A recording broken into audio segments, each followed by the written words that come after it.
Welcome back, everybody, to another episode of Tidal Flooding Talk, brought to you by the New Jersey Coastal Coalition.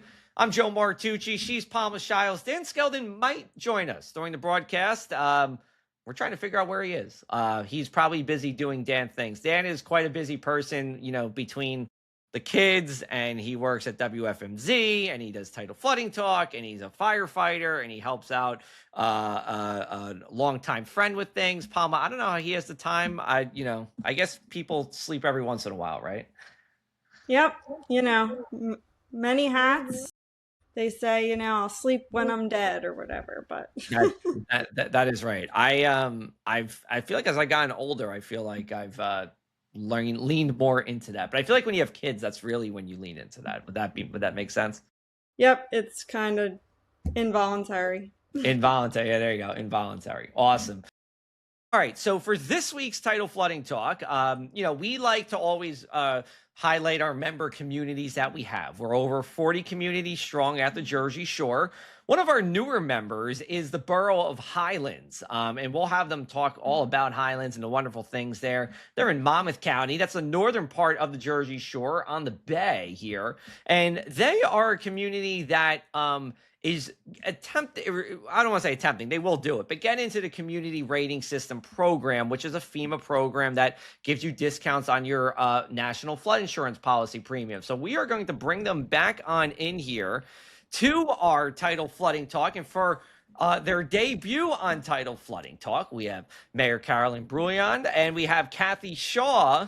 Thank you both so much for being here tonight. We appreciate it. Absolutely. Happy to be here. Yes. All right. So Mayor, I know you've been on podcasts before. Kathy, is this your podcast debut? No. Okay. You've been on many before.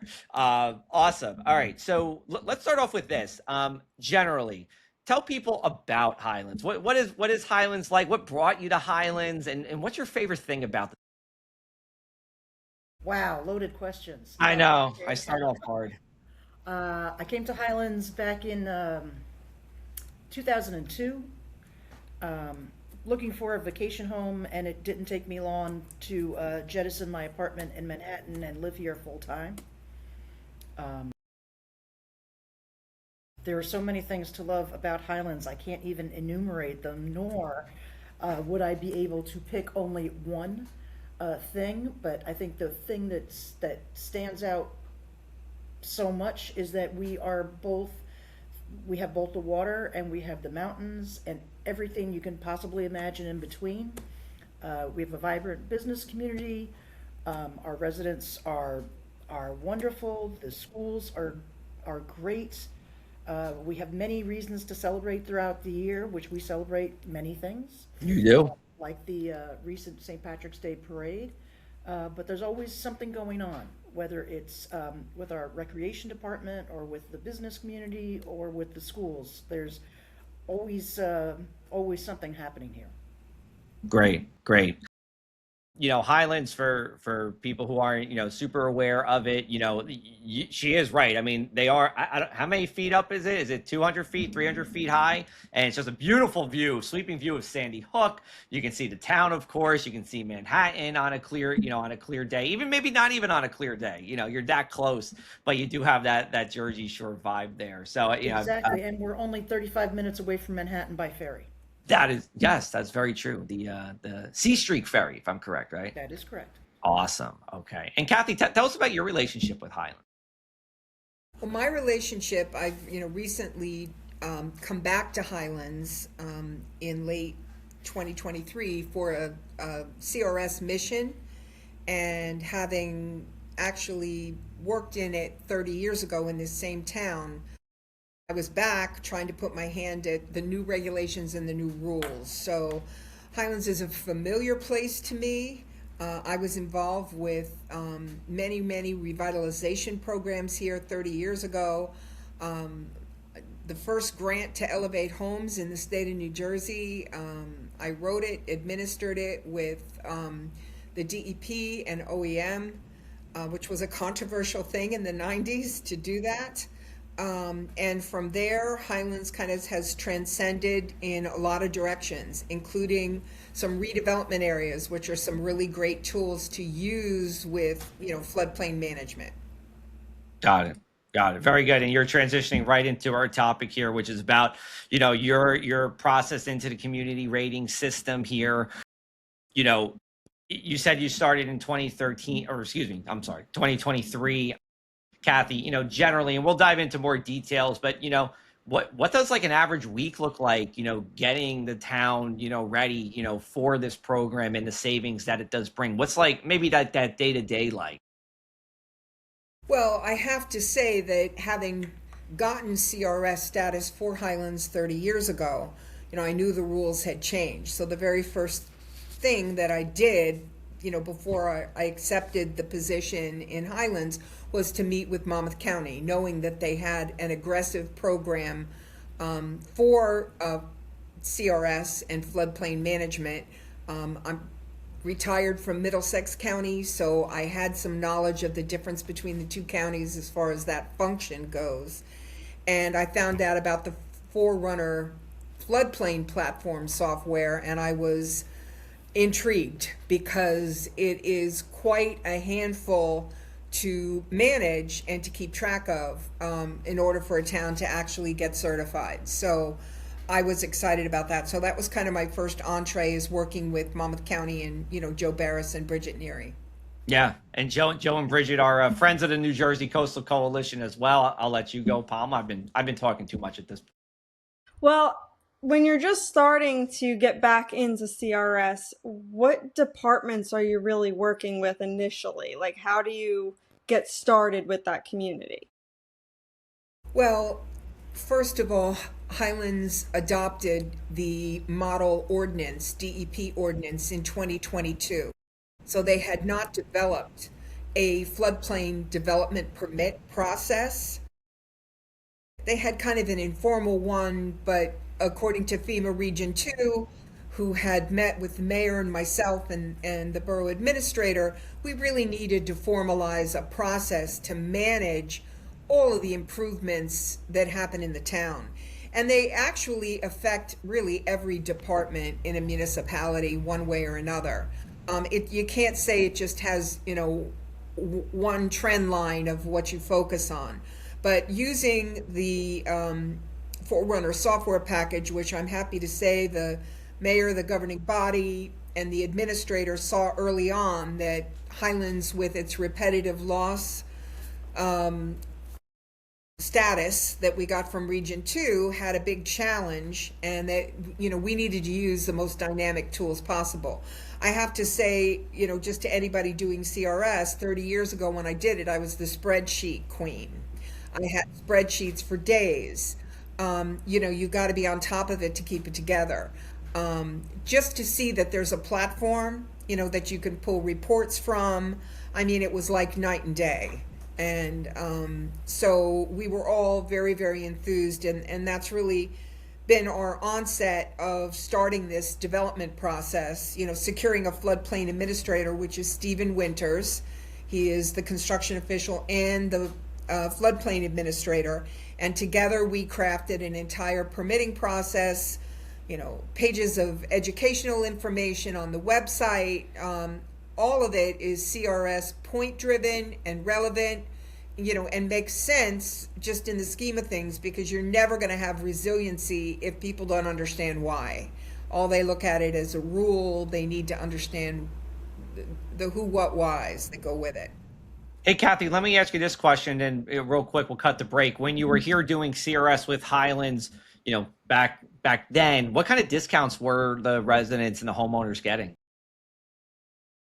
I believe that at the time, I think Highlands had a 15% discount. It was not maintained. There was a lot of changes. Sandy happened. The town went through a mega stress period with not even having a municipal building, having a trailer for, I think, over 11 years. Yep. And so records were destroyed. It was kind of starting from ground zero in, many, many ways. But, it's we have a lot of commercial buildings here, restaurants, marinas. If they're having to get flood insurance, it's ridiculously, exorbitantly expensive. So anything we could do, holistically for the whole town just makes all the sense in the world. But I just want to throw in there, you have to understand that with the ordinance change from the DEP, it brought together the Uniform Construction Code, as well as what we're doing, to accommodate FEMA and, compliance. And I mean, they've come together, which I think is a wonderful thing. And, that's what's crafted the program that we have now, is because it feeds from those two sources. Great. All right. We're going to take our first break. We'll have plenty more here on Tidal Flooding Talk. Thanks to the New Jersey Coastal Coalition, your flood insurance bills are lower and your streets safer from the reality of flooding. Since beginning in 2013, we build more resilient shoreline communities. Our member towns develop and share in best practices that anticipate future concerns and create flooding solutions. From our town-specific free web app for flooding information to our weekly Tidal Flooding Talk show, we focus on flooding 24/7. Visit www.njcoastalcoalition.com for more. So Kathy, you guys Highlands was a class 7 at that point. It was a long time ago. It was 30 years ago. It was in the 90s. Yeah. Yeah, no, I'm just the saying. First hazard mitigation plan the town had. Yeah. We raised the first houses in New Jersey, secured money from the state, and put together some regional contribution agreement funding from Middletown, and we were able to do 6 $30,000 lifts, and it was at no cost to 6 of the homeowners. Yeah, that's okay. Good, cool. And then it went on its own. Nice. Okay. All right. Palma. Okay,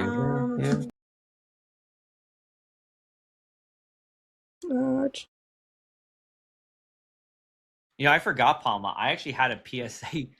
We'll do it maybe next time. I actually made a PSA commercial like 6 months ago. Oh. I forgot I did it. I was looking through my files today. I'm like, what is this? It was about base flood elevation. But anyway, it's not as good as your readout, so I'll let you. Thank you. Yeah. All right. Whatever you're ready. Okay. All right, I'm ready. Go for it. Hello, welcome back. You are watching Tidal Flooding Talk, and we are brought to you by the New Jersey Coastal Coalition. We would like to remind our viewers to check before you build or renovate. Before starting any construction or renovations, contact your local building department to find out if permits are required. Floodplain development regulations are in place to protect your home and community. Work done without proper permits can lead to fines or worse, increased flood risk. Awesome. And we are back here. We're going to talk about, let's start off with this. You are members of the New Jersey Coastal Coalition, and we love all of our town members that we have. What made you join the coalition, and what have you found, valuable from being a part of the Coastal Coalition? Well, certainly, our entire goal here, since adopting the new 2022 DEP model ordinance in the flood zone, is to make us more resilient, and any tool that we could have in our toolbox to help us get that done was the main reason why we joined.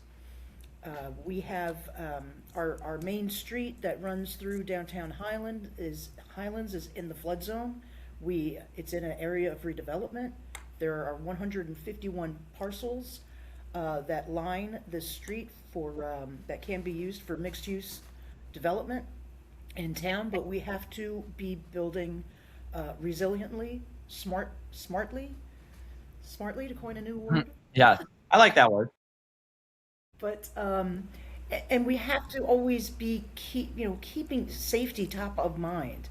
There are people that have moved here from the boroughs or from New York or North Jersey, and they don't know what Sandy was. They don't know that Sandy was I'm 5'3", and Sandy was a foot on top of my head, standing on Bay Avenue. Right. They can't fathom that amount of water. And so that's why there needs to be this constant reminder as years go on and people start forgetting. We just have to be vigilant and make sure that people understand exactly what it is. People love to live by the water, but there's a risk if you don't respect the water. Do you think that there's any actions that your residents themselves can take to help, resiliency in your community or even to help towards CRS points? A great number of the folk, that people that live here, both during Sandy and immediately after Sandy, they didn't wait for grants. They didn't wait for help, such as the help that Kathy provided back 30 years ago.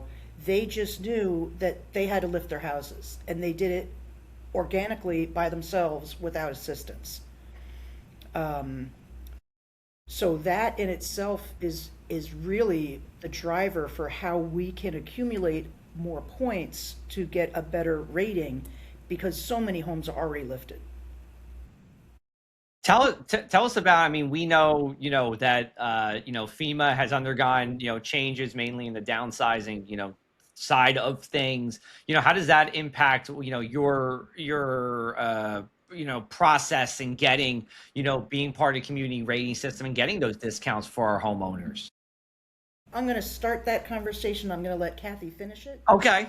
Only because FEMA is, I mean, just today they announced that they're going to bring back the BRIC program, the Building Resilient Infrastructure in Communities, when it was taken away a few months ago, but now it's back. So we're pretty much concentrating on working with DEP and state and county governments until we can get this sorted out of how this path is going to move forward. And, I think the most important and far-reaching position that we're in is with the Bay Avenue redevelopment area. We have created design guidelines to show investors what elevated mixed-use structures look like that are flood compliant. There's not a lot to look at in New Jersey as far as samples. There's not a lot of architects that have, a lot of experience in it. So we're really forging this new concept drawing. Obviously, they're just concepts, but trying to use the space below the building on piers so that there could be parking underneath, and really open space and both a promenade where it could be used. It's definitely a town that's got a lot of restaurants, transient docks, so there's a tremendous amount of events. So I mean, it creates a promenade area under the building because we have 2-foot sidewalks, so they're not conducive like some towns that have large promenade areas. But additionally, when we crafted our permitting process, some of the very large towns, they look at, setting aside land so that it can't be developed. Highlands is very dense. It's relatively compact and small. We're faced with steep slope on our beautiful bluffs up by Twin Lights, the state historic site, as well as a floodplain with 1,502 properties in it.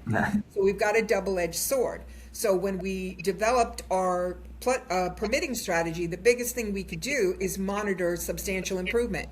I'm not talking about substantial damage that happens during a storm, but substantial improvement so that we can ensure that, if you're putting an addition on your house, you've got to be at the right elevation. If you're going to meet that 50% rule, you need to do it compliant. So monitoring that is going to assist us to get the CRS status, because we're pushed to eliminate the several hundred violations that we have, as far as properties. So it's a multifaceted approach between, monitoring this substantial improvement, trying to, forge the way for new investment that's resilient and compliant. And as someone with experience working in a building department myself, I would have to agree with you that, Mayor, you were saying that, there's some people that weren't even around for Sandy, so they're not familiar with it. So we still have people that call and don't really have any background knowledge of the 50% rule. So, Kathy, do you think you can explain just a summary of what this 50% rule really means for people in your town? Well, we've had several education sessions with our real estate people and our residents. We just had one on the 19th of March. The meeting is on YouTube for anybody to look at. But we're educating them, as far as our Forerunner public platform. You can go on there, you can see your site-specific elevation. Additionally, for many of the properties, we have their substantial improvement calculation, which goes back 10 years. So we work on that every day. Every time somebody comes in, if there's a Oprah inquiry, we go back the 10 years just to ensure if somebody comes in for a big project, you're going to check it right away. So, it's an ongoing process, and, having Forerunner to be able to do reports. I do my a 2-month CRS report through Forerunner. I've got a compliance pipeline. I've got houses that are, in the middle of elevation or new construction. And this way, we can pull all our data together. We've been ready for a CRS cab visit since June of 2024. So we have been ready. We've met with Monmouth County, and we just don't have any feedback as far as when the consulting teams, whether they change or whoever they are, might be coming. So as I said, we've been ready, and we just continue to forge ahead, with additional, levels of either educational material or improvements. We go to the Clam Festival, very large event here in Highlands. I work it the 3 days. I've got my computer. I can educate people on it. It's getting the word out. Yep. Well, we're going to hope they come soon, right? We'll start knocking on their door. But we're going to take one more break here, and then we'll come on back with our last segment on Tidal. Thanks to the New Jersey Coastal Coalition, your flood insurance bills are lower and your streets safer from the reality of flooding. Since beginning in 2013, we build more resilient shoreline communities. Our member towns develop and share in best practices that anticipate future concerns and create flooding solutions. From our town-specific free web app for flooding information to our weekly Tidal Flooding Talk show, we focus on flooding 24/7. Visit www.njcoastalcoalition.com for more. And we are back here. We are talking Highlands. We are talking community rating system. We are talking all things about coastal resiliency. Kathy, this question's for you. When FEMA comes and that cab visit is when you can get get into this CRS program, do you have an expectation about what kind of rating and discount you'll get off the bat? Well, we collectively reviewed with Monmouth County our ratings. I mean, all the documentation, and we anticipate, at minimum, we'll get certified, but it's hard to know. Certain elements are changing. I mean, we're pulling together new stormwater information. I mean, all of that counts, and so we're just constantly pulling together new information. And, since we're rating so long, we've removed things from the National Violation Tracker list. We've, got some totally compliant buildings. And I think the more important thing, from my perspective, is the fact that we have a process that we look at everything. I mean, nobody can expect anyone to walk on water here. If a homeowner is stopping and, you've got to roll with that. But just having a thorough process, I think, is the name of the game, and that's where most towns, I think, get challenged by it. You think you can come in and maybe just do a power surge, and it doesn't work that way. Yeah. I think Palma would understand that. It just doesn't. Absolutely. Right. There is a lot of work that is involved in not only becoming certified, but then maintaining that certification is constant. There is no, oh, we'll look into that in a few months. It's every day it goes with the whole permitting process has to continue in order to keep that certification. Now, I wasn't part of CRS 30 years ago, so what was the biggest change that you noticed, Kathy, besides, of course, having Forerunner available and things like that, but in terms of the regulations and what you have to do to be certified, was there a significant change? Well, I think the level of complexity probably tenfold changed. At the time, I was, managing a downtown and a residential neighborhood, and the Department of Community Affairs said, "What are you doing about the flooding?" And I said, "Well, it's not in my work plan." And they said, "Well, you've got to do something because of the town." So I was able to work with, he's long retired, but, Anthony Mangieri, with the DEP. And, I was able to write a hazard mitigation plan. Highlands never had one. Able to put, a whole plan together with the community rating system, which they looked at immediately and granted us the status. I mean, there is no immediate right now, 28-page readiness report, that you prepare, pulling all your ordinances and all your permitting, demonstrated programs, and, you wait for them to come. The dynamic thing, of course, is not having, 26 spreadsheets, but, actually being able to manipulate the data, produce reports, produce logs, tie everything back, pull streets together on a map with GIS. I mean, it's just the difference between night and day. Sure. And, Mayor, from your perspective, being the mayor, talking with constituents, voters, everything like that, what's your communication with them about CRS program, both in terms of, educating about CRS and then saying, hey, this is going to be a good thing for the town. We're just waiting for this to happen. Exactly. A lot of this education process, as I mentioned before, with people that never had a flood, never heard of a flood, never, don't have any idea of how to react in that time. And they come here and they buy a house and they go, wait, I have to lift it? It's like, yeah. Yeah. Yes, you do. And that, again, goes back to the whole 50%, where you either have to lift it or it needs to be dry flood proofed. And people don't understand that it's not the total value, it's just the improvement. So it's just your physical house. It has nothing to do with the rest of, your land value or anything. But once that clicks, then they better understand the process. And Now, there's some value in lifting. Mayor, how often is flood resiliency brought up in your world? Like, is it a priority, top 5 priorities for your town? 100%.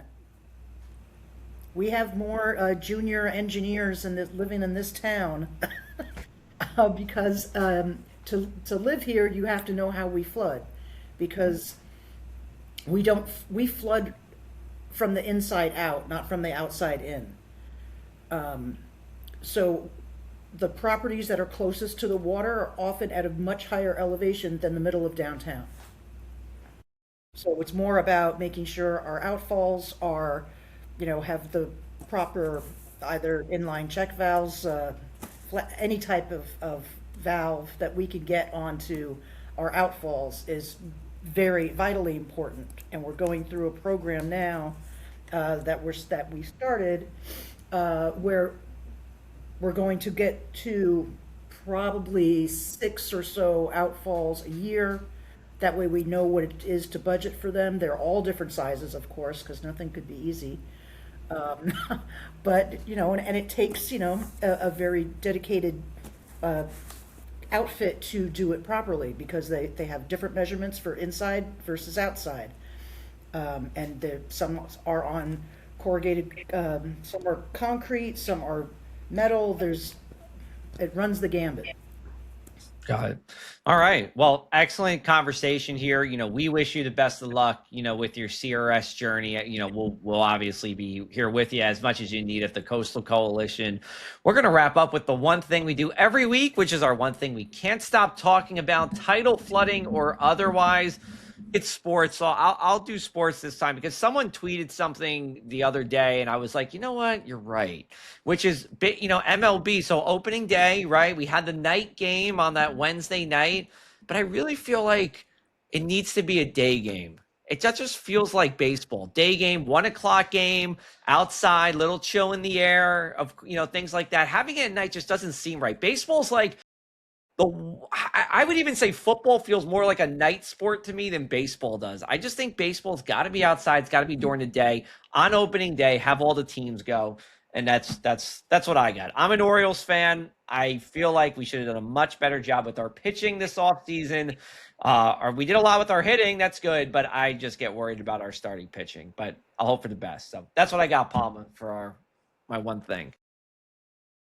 Well, my one thing is, Easter Bunny came, got lots of goodies. Mm-hmm. For baseball, Joe, I would say just be careful where you pick your seat if you do go to a day game, because I've been like directly in the sun at a game before, and it was not the best. I actually ended up buying a hat, so. And that hat probably wasn't $7 either. No, it was like probably close to 30, but whatever. Sounds about right. Part of the experience.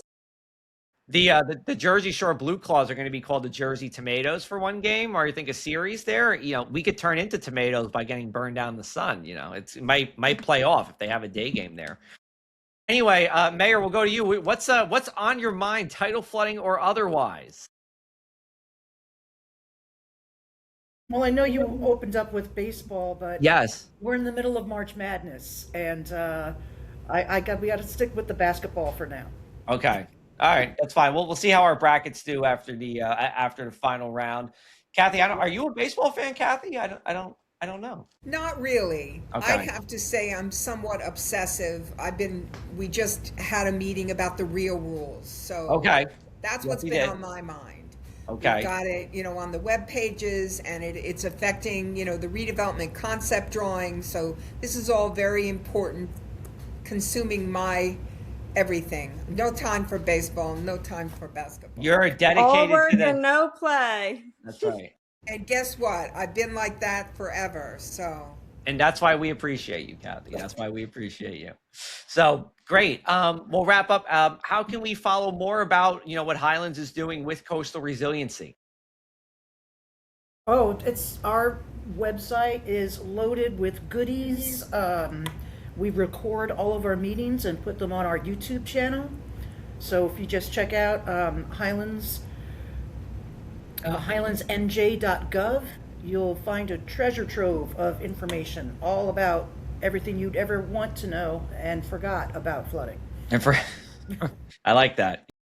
Awesome. Well, Mayor, Kathy, thank you so much for the time. We appreciate it. We'll look forward to having you guys again. And thanks so much for being part of the Coastal Coalition. Thank you. Thank you.